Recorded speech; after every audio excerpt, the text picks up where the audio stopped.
We've all heard it said you must take big risks in order to have big rewards. But what if you could earn stock market-like returns without any market risk at all? Indexing is a powerful strategy to avoid market risk by participating in the gains of the market but not suffering any of the losses during the bad years. Think about it. Your account will never lose money no matter what the stock market does. Let me show you a quick example.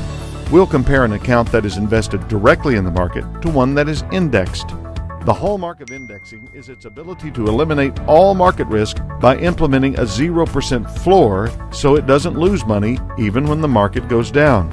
When the market goes up, the indexed account captures the gains up to the cap, in this example, 12%. Another year of market loss means the indexed account is shielded from that loss because of the 0% floor. In essence, you sit out the bad years.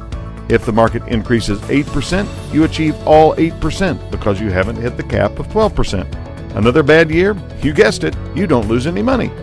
By avoiding losses, you are never playing catch-up. Here's the actual performance of the S&P 500 since the year 2000 if $100,000 was invested. Now look at the difference in the account balance if we just apply the floor and cap strategy. The difference is staggering. Indexing is the key to tremendous growth without market risk. Conventional wisdom promotes the idea of an average rate of return. Let me show you why that number is almost meaningless. Understanding the difference between the average and actual rate of return could be the difference between living the life you always dream of or barely making ends meet.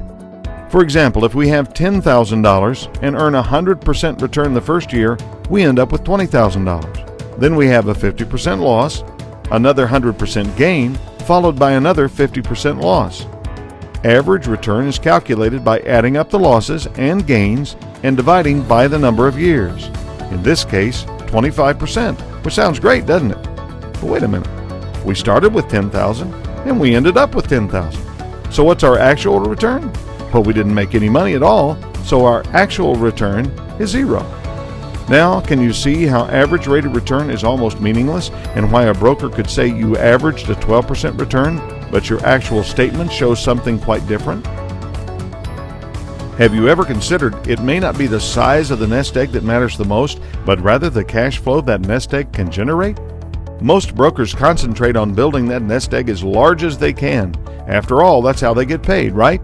But that large nest egg, is it all yours? Remember, you haven't paid taxes on that nest egg, so a lot of it belongs to the IRS, and they get to decide how much they keep by determining your tax rates.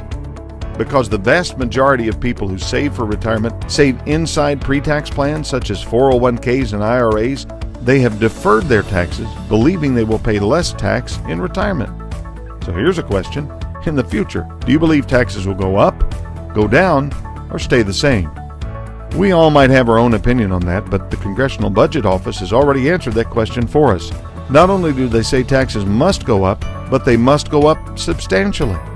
They did a study based on the government's current debt situation, which concluded that with no changes to Social Security, Medicare, and Medicaid, the lowest tax bracket would have to increase by 2.5 times in order to sustain those programs. Here's the really bad news. They also said that the 25% bracket would rise to 63%, and the highest bracket, 39.6%, would need to rise to 88%. Can you imagine 88% of your nest egg going to the IRS in taxes? That's a risk I'm not willing to take with my life savings.